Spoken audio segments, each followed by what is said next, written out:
We'll have to see how that breaks down. But they got a reboot before on the Tayson. This time, I guess they'll have to be on a Savage.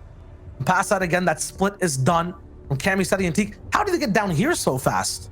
I'm always surprised by these guys. The last time they're up at Pleasant, remind you guys, these guys landed over at the crane at Dirty. Past that, Tayson's down now, so iDrop left by himself. He's not going to be able to get that card either. That's way near the zone line. There's multiple trios that have to come in, and Slurpee's the only spot here right now that has a reboot. It feels like there's already some trios over there. This is rough for this trio. Yeah, and you're taking a look at the people that are not having a rough ride. It is Zappy, Toos, and Patrick, who we just saw 50.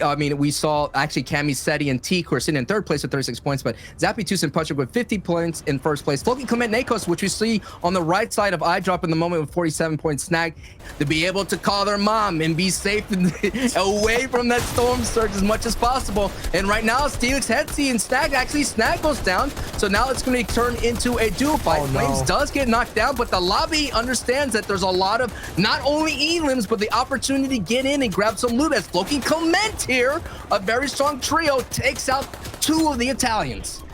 The final filter to pass is basically this kind of section of the zone where everyone close to you in these boxes will be looking for shots. Unfortunately, it looks like Snag will not pass that filter. It will be Nako's actually filtering him out with that shot. Heatsy now left as a solo player, caught between three different trios.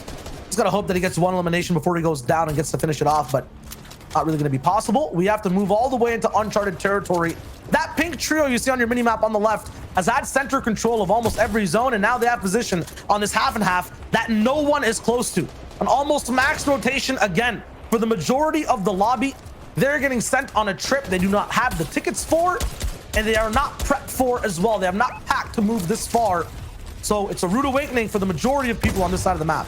And those pink triangles are Sapphic, Siberia, Jake, and Irez looking really good. Russian trio looking strong, and actually they're going to be very dangerous because coming into this from round 3, they have the most single game elims with 18 each, and that's actually a tie with Link, Storming Ride, and Seven Tor. So that's a very deadly trio. As you see, Fury here actually trying to contest, go up for height on the top of your screen, and they are contesting and fighting Sapphic and Irez. This is a battle. It's a build-up happening, but Irez is now sitting very, very on top of height and holding off that pressure. So now actually another trio, and that's Vortex and Co contesting height. Let's keep it up. Let's take a look. It's Irez now who is sitting at ultimate height, but still so many people understand the value of height, and a lot of people, this meta, Shyo, a lot of teams have been kind of alping for height, using that big build energy to get up there. Yeah, but there's only a certain times where you can actually output that energy. That was one of them. If you had your eyes slightly closed, it almost looked like a 7th zone rotation, the way everyone was harping in to get to that half and half. And now we pull away even further. No one has any builds all the way in the water. We're gonna have to move all the way across and get towards Rainbow Rentals. And I was gonna say, man, that you're taking a look, Irez, Siberia, and Sapphic, that build-off used up so much of their mats, and so they're gonna have to find a way to hold on. This height endurance is gonna be challenged and tested, Child. Yep, and the people who are right beside them are Vortex, Nightsick, Hi, Chris. We saw these guys always operating off of what the game plan was of the trio next to them. They didn't have their own pathway to move over. They wanted to look for people to bully. So will they do that again? And how long will Rez Umi stay on height? Samir Jake will move forward. Sappic's there too, resting all the way towards the back. Teak does go down, but there's a lot of time to get that resurrection off. Unfortunately, though, pressure's still there, so possibly that pickup denied. Astro, ADN, though, are going to be the front runners of the mid-ground tarp layer. And they're looking really good so far, keeping the pace for the entire lobby fast. And let's see if Irez, Siberia, Jake, and Sapphic, who have been kind of quiet coming into this match too, may be able to turn it up here and cash in as much as possible. So far, another knock on Play Well Pinke. That's 4 elims total, and they're looking very strong. And you hear the harpoon going off in the distance as Amplify is able to get a knock on Cammy. You're hearing that harpoon off in the distance, meaning the refreshes are there. So that question of can they hold on to height is being answered with their play. They're holding on to height by getting refreshes and making sure they rack up as much of those materials as possible, Shyo. Yep, and past this, I think we have Amplify and ADN on the same layer from opposite sides. Nate also in the middle of the entire destruction going on in the center of these builds. Up top, though, Siberia, Jake stays high and dry. No issues there as Benji and Amplify go down on the backside, unfortunately. Past that, though, now we see the real trios moving forward strong. No actual pressure near them at the front side of the top, but at the back, Fury is popping out with Sapphic. Floki taking some elims too. Night 6 fights the trade onto Floki though, and Kassery goes down to row. Babs all the way down below. Razumi can do nothing but just watch as his metal builds below him, denying him any access for any bullets or shots, any elim potentials from the top side. But they have got a few refreshes to keep this hide alive. Past that, though, the zones are closing down. 5 trios left. We're going for that top 3 level of placement. And Hyde is also getting chopped slightly. Razumi has only 5 builds, is running out fast. And you're taking a look at the low ground. I was seeing who is on the low ground that's been wrapping up everybody that's getting pushed down to them from the team from high. It is 4ZR, Kezix, and Nate. And look at the number of elims, ladies and gentlemen, boys and girls, folks from everywhere. You're looking at a 10+ elim game right now, 58 points total, and they're racking up. And look, they have the heals. You got floppers, you got cabbages. The question is, will they be able to fight height and walk away with the victory royale? And Sapphik does go down. That opens up that door. Falconry doing some damage, so that height is going to be challenging. That's going to be from Falconry and Sky. So hey, that's an opportunity for 4ZR down on the low ground to be able to do some damage here as much as possible. Razumi's out of gas though. Yes, he only just rely on his tactical shot that has one bouncer to go kind of up, but Razumi's left all the way down. Sky with a big shot over to Jake. He goes down completely, and now Robabs with Sky has control. No potential for the revive though. Razumi left on his own in mid ground. A trio right below, hungry in the water, looking for the next shot to take, but it's the Skies up above that land the first shots down. Razumi almost picked up. How is he still alive? I don't know. Someone please get him out of here. Okay, now we have the 3v3 we're always looking forward to in these end games. The question is, will height reign true? Are the heals kind of in position for this high ground team? I don't think so. I feel like the floppers and cabbages should be enough for low ground. They're so far apart as well. This drop down will surely do maybe a little bit of fall damage if done incorrectly. No, Skype has enough builds to go all the way down. And now the wrap-up's coming through. Big beams from height. And still 4ZR and Kezix survive. And this is going to be a moment to see if that high team could essentially suffocate the other team down below. That kind of going up this little elevation may be enough to cause Nate and company to kind of go back. And yes, it is. Down goes Kezix. So now it's Nate and 4ZR to kind of hold on as much as possible. Robaz setting the beams from up top. And what a great play from height. And front side of the zone as 4ZR goes to the backside. Valkyrie now sent out to get that elim, does enough damage, and no doubt 4ZR now is trying to find that siphon. And is it enough? He does find it just for a moment as Robaz and Sky and 4ZR. What do you have in your inventory? What do you have? And Sky now has no choice but to go in. Sky goes down. Can 4ZR survive? He does. Wow, it is Robaz. Wait a minute, Robaz. In qualifying 1, I mean, they haven't popped off just yet. They're still middling in the middle of the pack of the leaderboard, but this may be a strong opportunity. They do kind of pull that half in and half out, but you know who does? And I know who's there. It's Benji, Matzo, and Amplify. They're sitting pretty, and they have that RPG in their arsenal. So if anyone's going to try to contest height, it ain't going to happen. And at the same time, another person that's up there is looking like it's Tooth Patrick and Zappy, who's also sitting at height. So we may be seeing a sneak ambush play here that's maybe happening soon, but he has that pressure cooker of that charged shotgun ready to go. So hey, if you're gonna try to take height away from Puchik Toos, you may pay that toll on HP.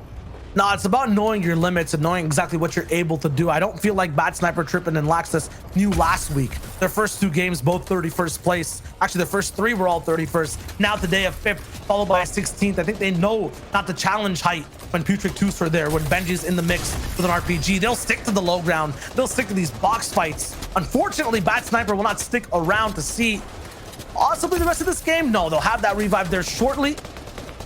And still, a good rotation, slightly rough though. Toos gets picked out of the sky while trying to move away by Pinke all the way up top.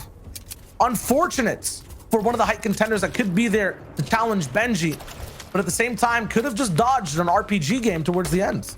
And here we're going to take a look at the low ground. We saw what's happening at height. We know that Benji and company is sitting up there, but Steelix snagging heats here on low ground. But look at the elevation that all the low ground teams have to navigate. It's not going to be a clean layer. There's going to be moments that there's going to go up these elevations. And we already saw when it goes up even a baby little hill, that could cause so much pressure from the low ground team, and that layer switch could be deadly. But Tripper needed to hit that snipe, and they would have got that snipe. That would have been the green light.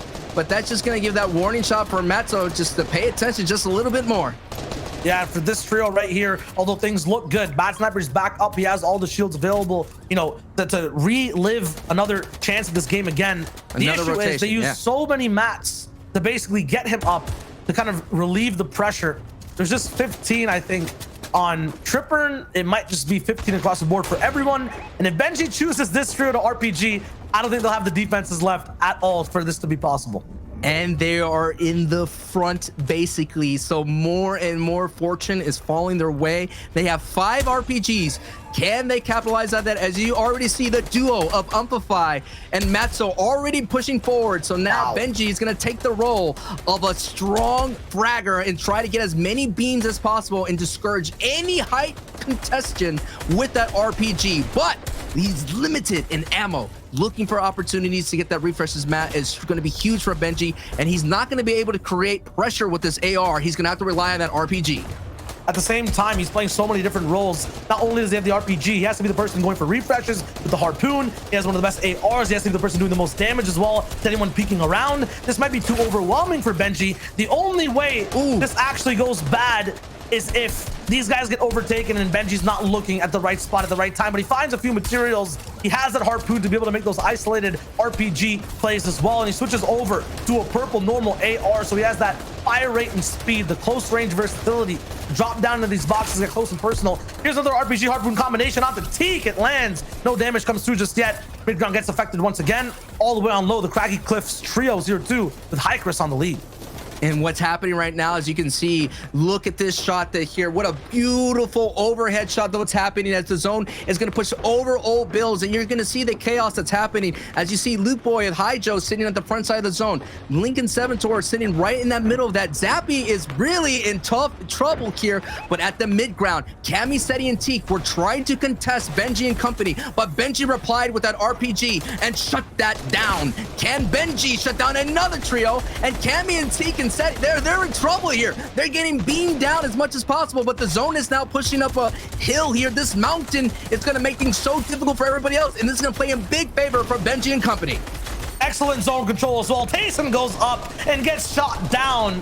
A free prize one for Benji at this high ground circus. My goodness, these guys have excellent zone control overall as well. Benji shooting from back to front. Amplify and Matzo looking from front to back. There's no place to hide or escape from the pressure this high ground trio is offering up for free. And past that as well, every mid ground trio cannot actually fight box to box. They can't look down because they have to cover their heads. Benji's here to shoot, and he's still going forward. Just 3 elims so far, but they've pressured every single trio to go pump up, beat box to box. This is where they get all those elims. Matzo and Amplify picking up 2. Benji refreshing with the Bills over and over. I'm not sure how Nightstick is still alive. He's kind of getting all the mats from these mid-ground trios trickling down, all the pressure Benji's creating. He finds other bouncers as well. He's looking for rockets though. There's just 1 RPG left. And the harpoon play is proving so fruitful for them, having only 70 AR, now up to 270, and that is enough for Benji, Amplify, and Matzo to continue sitting on the team. But Seti is doing a great job, like they mentioned at the analyst, staying in front of the zone as much as possible when these elevations hammy.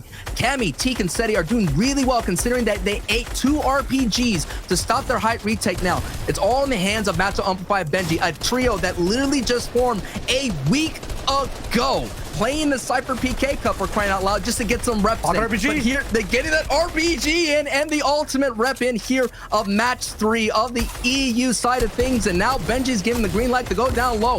Vortex is getting the beams. Amplify's here to back up Benji, and they get that victory royale in the 3rd match trial. But what a textbook performance, and like you mentioned, zone control.